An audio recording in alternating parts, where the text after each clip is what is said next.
I have a heart for people, period. I always say if I wasn't a singer, I'd probably be a pastor. If I wasn't in government, I'd either be in government or be a pastor, but bottom line is I have to be a singer. And I love to speak from the stage and share the message of love. They will know you're Christians by your love. And but I have a special spot, a heart for veterans, because my father, who's in heaven now, was a World War II vet. My brother, who was a lot older than me, was a Vietnam vet. And somehow I didn't either get drafted or I didn't go into the service, but I'm in the service of the Lord. So my heart is for people, men and women, who serve our country and protect the fabric of our freedom. So yes, I'm all about it, baby. Attaboy. You know, big shoes to fill with Guardian for Heroes, trying to pick up the pieces that Chris left behind. But it takes all of us, civilians and the military personnel to come together, because there's a divider there. I've seen it. I've seen myself do it. So we need the veterans. We need to lower our walls and let the civilians in, and let them know what we go through and how we feel. And True. The civilians need to get more involved with the veteran community. Absolutely. And see exactly what how we feel, and come together and freaking punch it in the mouth. Yeah. I served from 2000 to 08. Deployed a few times to Iraq and other areas. So yeah, I've seen a couple things in my time, but it is what it is. If it wasn't for my faith and my family and my brothers, I wouldn't be sitting here today. So I definitely feel the need to continue to serve. I've said before, and I'll say it probably every time I speak anywhere, is I feel like I can serve more now than what I did in my 8 years, because I can reach. I guess my bandwidth is a lot bigger, a lot broader now than what it was when I was in. So nicely said, brother. Yeah, it's good.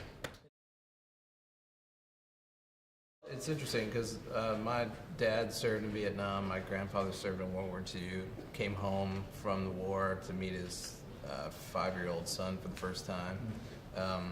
My dad never talked about his experiences at all as a kid, and it was probably when I was 18. I think I was home on Christmas, and we were sitting around like you do, talking to family on Christmas, and I started asking him about his experience because he never ever brought it up to any of us. And he blew my mind. Like he told me the whole story from the day he got drafted, the whole thing, like put it all out there. And I was like, he was holding that in his entire life, like to keep us kids from knowing what he went through. And it blew my mind. So this is an important thing, and it's good to get these guys talking. Here in Nashville, I played ice hockey, which is one of my favorite things to do with the Nashville Fire Department's team. We have a lot of veterans on that team. A lot of the guys are doing the 22 kill thing right now and all that stuff. And it's a different thing. It's hard to understand. I mean, I'm in a band. We've toured, done 46 countries, been around the world a few times, but our experiences are nothing compared to what these guys do. And so whatever we can do for them, we're just going to be available and step up and do it. Yeah. Yeah, so I reached out to BeastMode for the Brave and Talon Smith 18 months ago because I had seen the BeastMode videos online. Dean Cain going BeastMode for the Brave, and I've done a lot of running over my life all over the world, and I've always done it for causes that are near and dear to my heart. But seeing the lack of support for our veterans that come home, and seeing the division in this country and the hatred and the finger pointing and civilians just not stepping up, I decided I wanted to do something big. And if I'm going to do something big, I wanted to do it on my home turf, and I want to do it for our guys, for our men and women. A woman, Chmiel Barnes, we met her at an RV park back in Carlsbad, New Mexico, a week and a half ago, and her son had just committed suicide 2 months ago in August.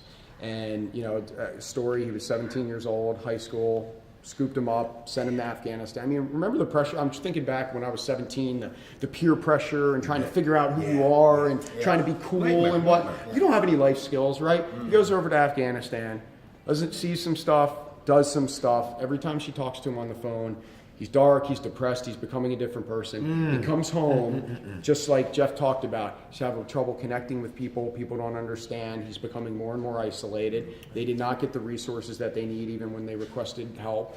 And 2.5 years later, he pulls the trigger. And now you have a mother who has another daughter and a husband and a business, and she's carrying around his bloody shoe in her purse every day to hold. That's what touches me, because we throw the number 22 around, but it's like you forget that's 22 mothers, fathers, brothers, sisters, communities, church groups. Think about that every day. It's an epidemic, right? And we all need to do more.